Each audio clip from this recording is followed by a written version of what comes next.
समय चल रहा होता है, जब हमारा आर्थिक या शारीरिक नुकसान होता है, तब हम अपने विश्वास को कैसे प्रभु पे बनाए रखें और मन को स्थिर आपने रखें? किसी के साथ गलत आचरण किया और हमारे यहाँ का कानून आपको बंदी बना के दंड दे रहा है, तो उसमें भगवान का क्या दोष है? हमने कर्म किया, उसका भोग भोग रहे हैं।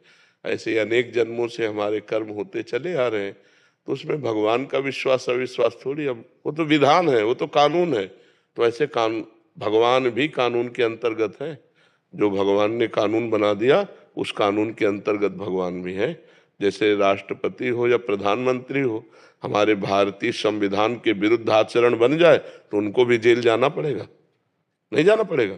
तो ऐसे भी भगवान ने व्याध की तरह छुपकर बाली को मारा, तो कृष्णावतार में अंतिम समय व्याध ने भगवान के चरण में बाण मारा। कानून के बाहर नहीं है, जो कानून बना दिया उसके अंतर्गत है। तो हमारे लोगों के जन्म जन्मांतरों के पाप हैं, जो हमें दुख, विपत्ति, संकट और हमारी जो उन्नति है उसमें वो बाधा पहुंचाते हैं।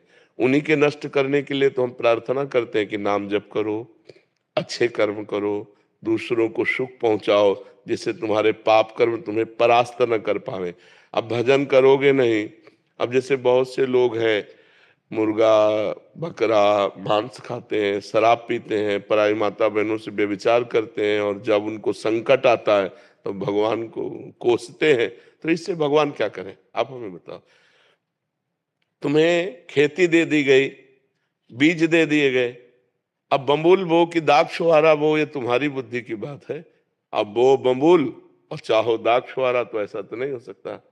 ऐसे ही करो कर्म असत, पाप कर्म, और फल चाहो सुख, तो ऐसा नहीं हो सकता। अच्छे कर्म का फल अच्छा होता है, बुरे कर्म का फल बुरा होता है। वो बुरा कई रूप धारण कर लेता है, कभी अपमान रूप धारण कर लेता है, कभी असफलता रूप धारण कर लेता है, कभी विपत्ति रूप धारण कर लेता है, कभी विनाश रूप भी धारण कर लेता है।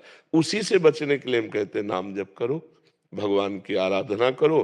तो जैसे मुकदमे में हम हार गए और हमको फांसी की सजा मिली, अब कोई उपाय नहीं कि आपको फांसी से बचाया जा सके, तो एक उपाय है, राष्ट्रपति से क्षमा याचना। तो ऐसे हमारे भगवान हैं।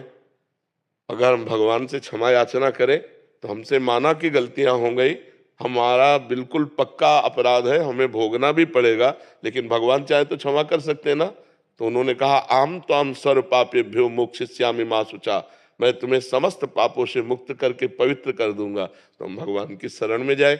कुछ न कुछ हमसे पाप बनते रहते हैं, तो वो पाप हमें सता ना पावे, हमें दुख ना दे पावे, आगे हमसे पाप ना बन पावे, ऐसी हमारी बुद्धि शुद्ध रहे। इसलिए हमें भगवान की शरण में जाना चाहिए, भगवान का नाम जप करना चाहिए, और दूसरों का परोपकार करना चाहिए। परोपकार से हृदय बहुत जल्दी पवित्र होता है। अगर हम पशु पक्षी का भी परोपकार करने लगे तो हमारा हृदय बहुत जल्दी पवित्र हो जाएगा, निष्पाप हो जाएगा। समझ पा रहे हैं आप? इसमें भगवान को कोसने की जरूरत क्या है? भगवान का आपसे कोई दुश्मनी है क्या?